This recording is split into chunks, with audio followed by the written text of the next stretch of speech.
In the news this week, senior Church of England figures say it should celebrate same-sex relationships.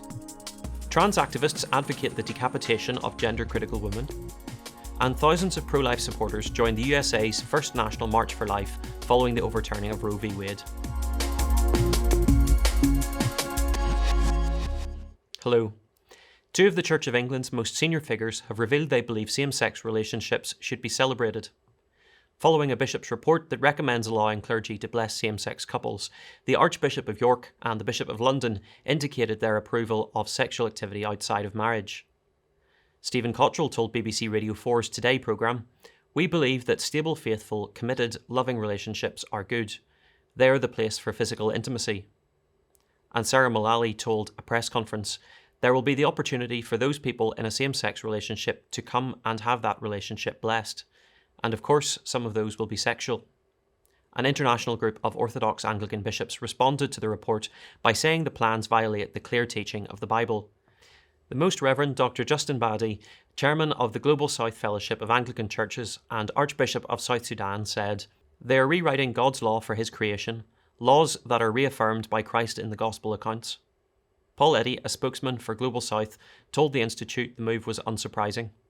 So for some people, what the bishops proposed was a surprise, but on the other hand, because last year the Archbishop of Canterbury at the Lambeth Conference introduced plurality, that you can read scripture in one way about marriage and sexuality or in a revisionist liberal way, and both are equally valid, there's a sense in which people are not surprised about that. But the reality is it is a total compromise to scripture. The document is full of contradictions, and no one is fooled that blessing of same-sex marriage is not going to be perceived by the nation as equal to marriage as we know it. Trans activists have been photographed wielding signs that advocate violence against women who uphold the reality of biological sex.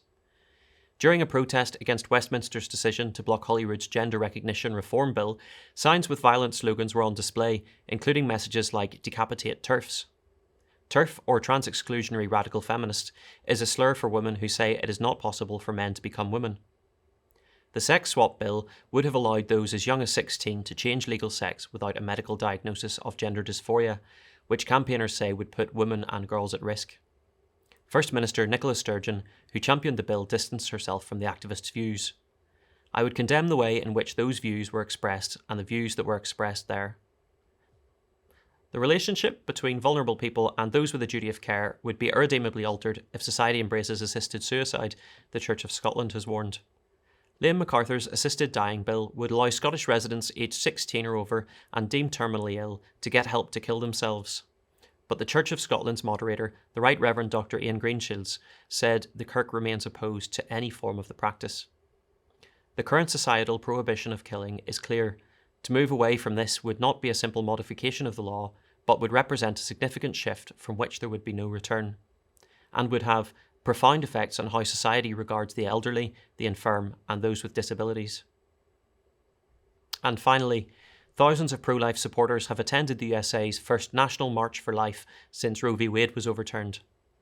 This year, the annual event marks 50 years since abortion was legalised nationwide in a Supreme Court ruling which was only overturned last June.